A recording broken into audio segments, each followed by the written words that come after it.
ദൈവത്തിന്റെ സ്തുതി.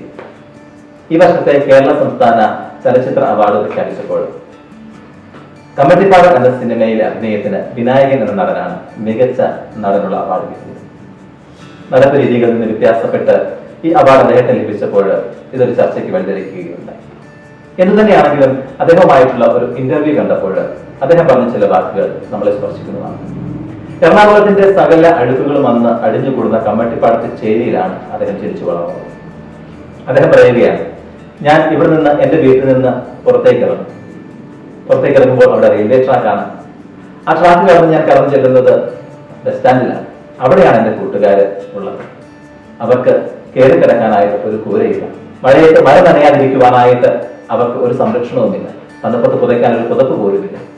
അത് കണ്ട് ആ കൂട്ടുകാരെടുത്ത് പറയുമ്പോൾ എനിക്കൊരിക്കലും ഒന്നിനെ പറ്റിയും പരാതി പറയാൻ കഴിയുമായിരുന്നില്ല. എനിക്ക് കയറി കിടക്കാൻ ഒരു കൂരയെങ്കിലും ഉണ്ടായിരുന്നു. ഈശ്വരപ്രിയമുള്ളവരെ, ഒത്തിരിയേറെ കാര്യങ്ങളെ പറ്റി പരാതി പറയുന്ന മനുഷ്യരാണ് നമ്മൾ. ഇല്ലായ്മകളെ പറ്റി വാചാലരാക്കുന്നത്. ചില നേരങ്ങളിലെങ്കിലും നമ്മൾ നമുക്ക് ലഭിച്ചിട്ടുള്ള സൗഭാഗ്യങ്ങളെ പറ്റി ധ്യാനിക്കണം. പാതുകങ്ങളിലും നോർത്ത് വേദനിച്ചു ഞാൻ പാതയിൽ പാദമില്ലാത്തൊരുവിനെ കാണുമ്പോഴും. ചെരുപ്പില്ലാത്ത നൊമ്പരം കാലില്ലാത്തൊരുവിനെ കാണുമ്പോൾ മാറാവുന്നതേ ഉള്ളൂ. ദൈവം നമുക്ക് നൽകിയിരിക്കുന്ന അനേകം നന്മകളെ ഓർക്കുമ്പോൾ നമ്മുടെ കൊച്ചു കൊച്ചു നൊമ്പരങ്ങള്, ഇല്ലായ്മകള് അതെങ്ങനെ നമ്മുടെ പരിദേവനങ്ങളായി മാറും.